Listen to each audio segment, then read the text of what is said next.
ಸುಮಾರು 3 ವರ್ಷಗಳಾಗ್ತಾ ಬರ್ತಾ ಇದೆ ಕಾಂಗ್ರೆಸ್ನ ದುರಾಡಳಿತದ ಸರ್ಕಾರ.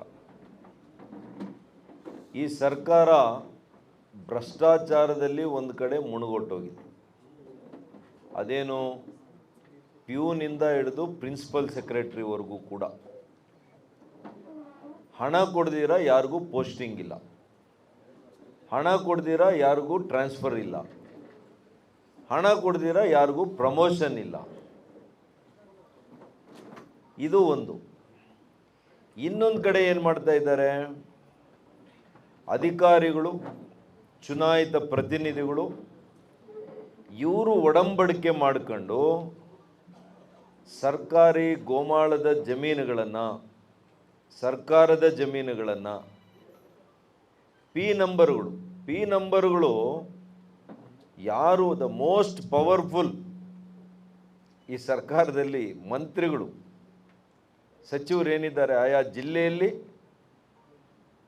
ಆಯಾ ಕ್ಷೇತ್ರಗಳಲ್ಲಿ ಪಿ ನಂಬರ್ಗಳನ್ನು ತೆಗೆದುಕೊಳ್ಳೋದು, ಅದನ್ನು ಅವರು ಇನ್ಫ್ಲೂಯೆನ್ಸ್ ಮಾಡಿ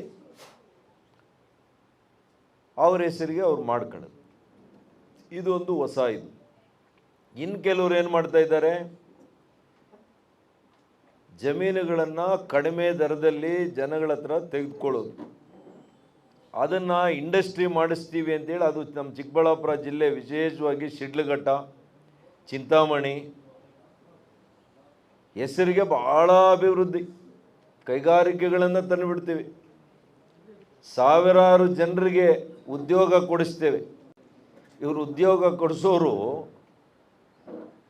ಬೆಂಗಳೂರು ವಿಮಾನ ನಿಲ್ದಾಣ ದೇವನಹಳ್ಳಿಗೆ 20 ಕಿಲೋಮೀಟರ್ ಸರೌಂಡಿಂಗಲ್ಲೇ ಇವರು ಜಮೀನೆಲ್ಲ ಅಕ್ವಿಸಿಷನ್ ಮಾಡೋದು, ಭೂಸ್ವಾಧೀನ ಮಾಡ್ತಾ ಇರೋದೆಲ್ಲ ಕೂಡ. ಇನ್ನೇನು ದೇವನಹಳ್ಳಿ ತಾಲೂಕಲ್ಲಿ 1 ಎಕರೆ ಜಮೀನು ಸಿಕ್ಕಲ್ಲ ಇನ್ನು ಮುಂದಕ್ಕೆ. ಪಾಪ ರೈತನು 1 ಎಕರೆ ರೈತ ಕೆಲಸ ಮಾಡಬೇಕಂದ್ರೆ ಅವನು ಕೃಷಿ ಜಮೀನು ಮಿಕ್ಕಲ್ಲ. ನೆಲಮಂಗಲ ಸಿಕ್ಕಲ್ಲ, ದೊಡ್ಡಬಳ್ಳಾಪುರ ಇಲ್ಲ, ಹೊಸಕೋಟೆ ಇಲ್ಲ, ಈಗ ಶಿಡ್ಲಘಟ್ಟ, ಚಿಂತಾಮಣಿ ಫಲವತ್ತಾಗಿರುವಂಥ ಭೂಮಿಗಳು. ಶಿಡ್ಲಘಟ್ಟದಲ್ಲಿ ಜಂಗಮಕೋಟೆ ಹೋಬಳಿ, ಯಾವುದಾದ್ರೂ ಒಂದು ಹೋಬಳಿ ಅತ್ಯಂತ ಫಲವತ್ತತೆಯಿಂದ ಜಮೀನಿದ್ದರೆ ಕೃಷಿ ಜಮೀನು, ಅದು ಜಂಗಮಕೋಟೆ. ಅದನ್ನು 2,500 ಎಕರೆಗಳನ್ನು ಇವತ್ತು ಇವರು ಒತ್ತುವರಿ ಮಾಡುವಂಥ ಕೆಲಸ ಮಾಡಿ, ಭೂಸ್ವಾಧೀನ ಮಾಡಿ, ಇವತ್ತು ರೈತರಿಗೆ ಇವತ್ತು ಅವರ ಹೊಟ್ಟೆ ಮೇಲೆ ಹೊಡೆಯುವಂಥ ಕೆಲಸ ಮಾಡ್ತಾ ಇದ್ದಾರೆ. ನಾನು ಹೇಳಿದೆ ಇವರಿಗೆ, ನೀವು ಕೈಗಾರಿಕೆಗಳನ್ನು ಮಾಡಬೇಕು ಅಂತಿದ್ದರೆ, ಇವಾಗ ಪಕ್ಕದಲ್ಲಿ ಆಂಧ್ರ ಪ್ರದೇಶ ಮಾಡ್ತಾ ಇದ್ದಾರೆ, ವಿಜಯವಾಡ ಎಲ್ಲಿದೆ, ಅಮರಾವತಿ ಎಲ್ಲಿದೆ, ರಾಯಲಸೀಮಾದಲ್ಲಿ ಇಂಡಸ್ಟ್ರೀಸ್ ತರ್ತಾವ್ರೆ, ವೈಜಾಗ್ಗೆ ಇಂಡಸ್ಟ್ರಿನ ತಗೊಂಡು ಹೋಗ್ತಾವ್ರೆ. ಪಕ್ಕದಲ್ಲಿ ನೋಡಿ ಕಲೀರಿ. ಒಂದು ರಾಜ್ಯನ ಹೆಂಗೆ ಬೆಳೆಸಬೇಕು, ಹೆಂಗೆ ಅಭಿವೃದ್ಧಿ ಮಾಡಬೇಕು ಅಂತೇಳಿ ನಿಮ್ಗೆ ಗೊತ್ತಿಲ್ಲ ಅಂದರೆ ಪಕ್ಕದ ನೆರೆಯ ಆಂಧ್ರ ಪ್ರದೇಶವನ್ನು ನೋಡಿ. ಚಂದ್ರಬಾಬು ಅವರು ಯಾವ ರೀತಿ ಸರ್ವಾಂಗೀಣವಾಗಿ ಒಂದು ರಾಜ್ಯವನ್ನು ಬೆಳೆಸುವಂಥ ಪರಿ ಏನು ಅಂತ ಅರ್ಥ ಮಾಡ್ಕೊಳ್ಳಿ ನೋಡಿ. ನೀವೆಲ್ಲ ಕೂಡ ಗ್ರಾಮಾಂತರ ಜಿಲ್ಲೆ, ನಮ್ಮ ದೇವನಹಳ್ಳಿಯ ಸುತ್ತಮುತ್ತಲಿನ ಎಲ್ಲ ತಾಲೂಕುಗಳನ್ನು ನೀವು ಹಾಳು ಮಾಡುವಂಥ ಕೆಲಸ ಮಾಡ್ತಾಯಿದ್ದೀರಿ.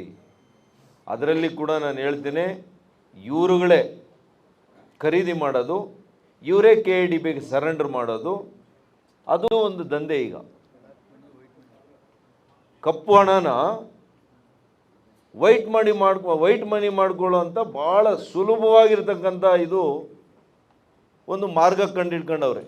ಹೊಸ ಮಾಡೆಲ್ ಇದು. 50-60 ಲಕ್ಷಕ್ಕೆ ತಗೊಳ್ಳೋದು, 1.5 ಕೋಟಿ 2 ಕೋಟಿ KIDB 2 ತಿಂಗಳಲ್ಲಿ. ಇದೆಲ್ಲ ನಮ್ಮ ಸರ್ಕಾರ ಬಂದ ಮೇಲೆ ಸುಮ್ಮನೆ ಬಿಡೋದಿಲ್ಲ.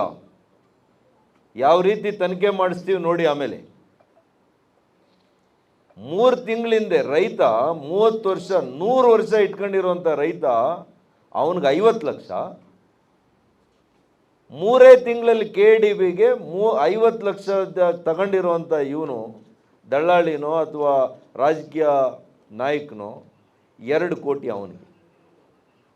ಇದಕ್ಕಿಂತ ದರೋಡೆ ಆಗೋದು ನೋಡ್ಬೇಕಾ ನಾವು ಈ ರಾಜ್ಯದಲ್ಲಿ? ಇದು ಮುಖ್ಯಮಂತ್ರಿಗಳಿಗೆ ಕಾಣಿಸ್ತಾ ಇಲ್ವಾ? ಕಾಣಿಸ್ತಾ ಇಲ್ವೇನ್ರಿ ಇದು ಮುಖ್ಯಮಂತ್ರಿಗಳಿಗೆ? ರೈತರ ಬಗ್ಗೆ ಇವ್ರುಗಳಿಗೆಲ್ಲ ಕೂಡ ಬದ್ಧತೆ ಇದೆಯಾ? ಯಾವುದೂ ಬದ್ಧತೆ ಇಲ್ಲ.